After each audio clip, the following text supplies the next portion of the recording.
नमस्कार, आप देख रहे हैं प्रभात मंत्र। नमस्कार, आप देख रहे हैं प्रभात मंत्र। मैं रुपेश और इस समय मैं हूँ टेंडर बगीचा, जहाँ पर आप देख सकते हैं मेरे पीछे में जो एक घर दिख रहा है, ये नया घर है रूपा तिर्की का, जो कि टेंडर बगीचा में स्थित है। आज हम यहाँ पर एक विषय लेकर आए हुए हैं। विषय ये है कि एक ऑडियो वायरल हुई है, जो कि बताई जा रही है कि वो रूपा के पिताजी और किसी एक लड़के का है, लेकिन वो कौन है, क्या ये सत्य है या नहीं है, आज इस पर हम जानकारी लेंगे और प्रभात मंत्र में आपको रूबरू करवाएंगे उस वायरल वीडियो को। क्या वो वायरल वीडियो जो है, ऑडियो माफ़ करिएगा, ऑडियो जो है वो फेक है या सही है, वो उस ऑडियो के बारे में पूरी चर्चा होगी और विश्लेषण जो है उनके पिताजी से ही आज हम लेने के लिए आए हुए हैं। तो आइए चलते हैं और बातें करते हैं उनके पिताजी से कि आखिर वो ऑडियो किनका है और कौन है वो दो शख्स है, क्या वो खुद है और सामने वाला है तो कौन है और क्या बातें हुई। जैसा कि मैं आपको बताया था कि वायरल एक ऑडियो हुआ है जो कि बहुत ही तेज़ी से फैल रहा है और बताया जा रहा है कि ये ऑडियो जो है रूपा के पिताजी और किसी एक लड़के का है। अब उस ऑडियो में क्या बातें हुई थी, हम रूपा के पिताजी से बातें करेंगे, जो कि रूपा का नया घर जो है टेंडर बगीचा में हम यहाँ पर आए हुए हैं और यहाँ पे इनके पिताजी के साथ में हम रूबरू होते हैं।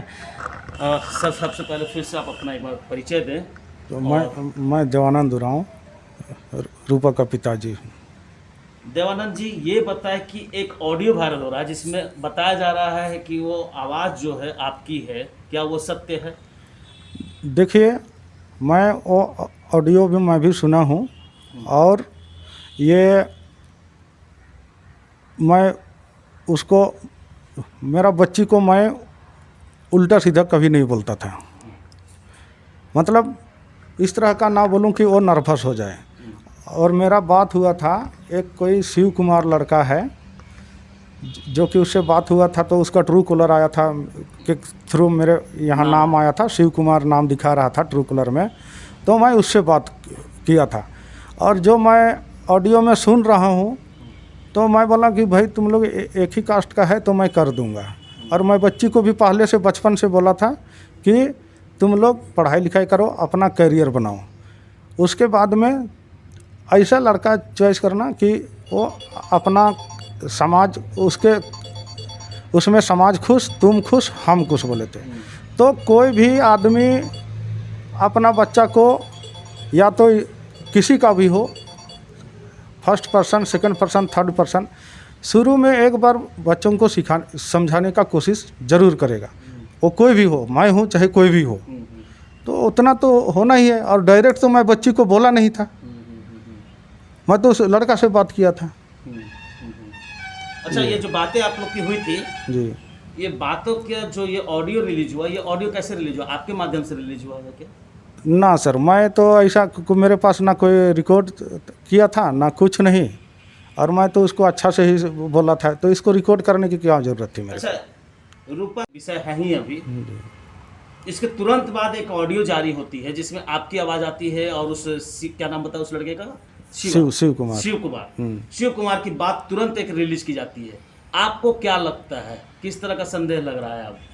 क्योंकि इतनी जल्द एक ऑडियो फिर रिलीज हो जा रहा है, इससे पहले ये ऑडियो रिलीज नहीं हुई और आज ये ऑडियो उसकी मृत्यु के बाद रिलीज हो रही है। आपको क्या संदेह है इस पर? इसमें यह है कि बच्ची का जो डेड बॉडी जो उसका रूम में देखा गया, उसका शरीर का जो निरीक्षण किया गया और जो फोटो में आ रहा है, उसके आधार पे लग रहा है कि वो मर्डर है। क्योंकि यहाँ ये भी ऑडियो सुनने में आया है, देखा तो नहीं हूँ क्योंकि हमको तो ऐसे भी कुछ ना देखने सुनने का कुछ मन नहीं कर रहा है। तो वहाँ हम लोग बोला था कि जब वो सुसाइड की थी तो अर्धनंगा थी बोल के बोला जा रहा था, नीचे कमर में कपड़ा वपड़ा नहीं था, ऐसा बोला गया।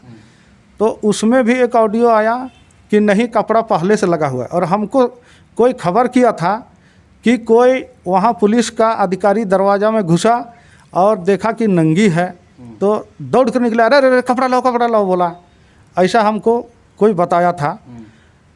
और बाद में कपड़ा लपेटा गया है बोला। तो लेकिन इस बात का जब मीडिया में हल्ला होने लगा तो पुलिस का भी कुछ आदमी लोग बोलने लगा कि नहीं, कपड़ा पहले से था। तो गौर से देखा जाए बच्ची का शरीर को, जो घुटना टेकी है उसका डेड बॉडी, उसका बायां हाथ के नीचे में तौलिया के अंदर में रस्सी घुसा है।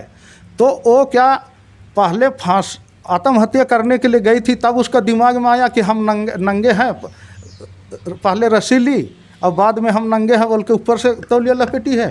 ये भी एक देखने वाली बात है कि एक तो वहाँ पर यह इस बात को छिपाया जा रहा है, पहला आपका ये कहना है जी। दूसरा जो है कि ये ऑडियो आपके द्वारा जारी नहीं किया गया है। नहीं, ये हो सकता है कि मैं भी उस लड़के ने ही जारी किया हो, चाहे जिससे आपकी बात हो, हमको मालूम नहीं कौन किया क्या किया, मतलब ये आपके तरफ से नहीं किया नहीं गया है।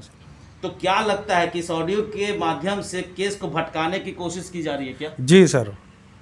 इस ऑडियो को रिलीज करने का मतलब क्या होगा? केस से भटकाने की जी, और केस को थोड़ा सा मोड़ देने की। जी। जैसा कि हम देवानंद जी से बात कर रहे हैं और देवानंद जी ने पुष्टि की कि आवाज़ तो इन्हीं की है ऑडियो में, और शिव कुमार नाम के एक बंदे की है। शिव कुमार जो कि वो भी अपने आप को शायद प्रशासनिक कार्य में बता रहे, पुलिस में ही है वो। और इसमें और एक चीज़ बात सर, हाँ, बाद में मैं इनका जो मेरे पास जो ट्रांसफ़र लिस्ट है उसके हिसाब से वो चाईबासा में पोस्टेड है। अच्छा। तो इसलिए भी मेरे को अच्छी तरह से मेरे बच्ची के ऊपर में विश्वास है कि उससे उसका कोई गलत संबंध नहीं था, जैसे ये लोग बोला है। और उस लड़के ने क्या कहा? उस लड़के ने भी संबंध के बारे में क्या बोला? वो भी बोला कि मैं भी अपना कास्ट से बाहर नहीं जाऊंगा, मेरा माँ बाप हमको धूमधाम से शादी करेगा, ऐसा बोला। और कोई भी लड़का या लड़की अगर दोस्ती करता है और गलत संबंध नहीं है, गलत रिश्ता नहीं है, तो वो कोई ख़राब भी नहीं है। जी।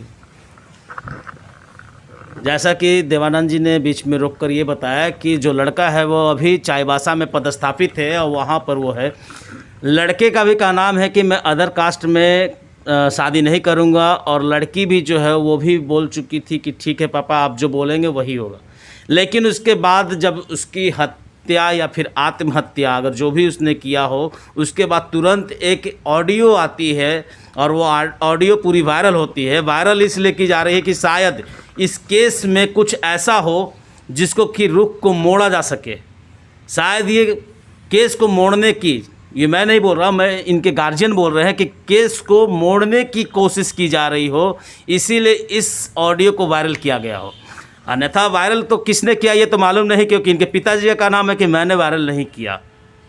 क्योंकि अभी ये काफ़ी दिनों से जो 3 दिन के साथ जो घटना घटी है, इसमें काफ़ी वो डिस्टर्ब है, और ना ही वो मोबाइल पर अभी एक्टिव है और ना ही वो सोशल मीडिया पर।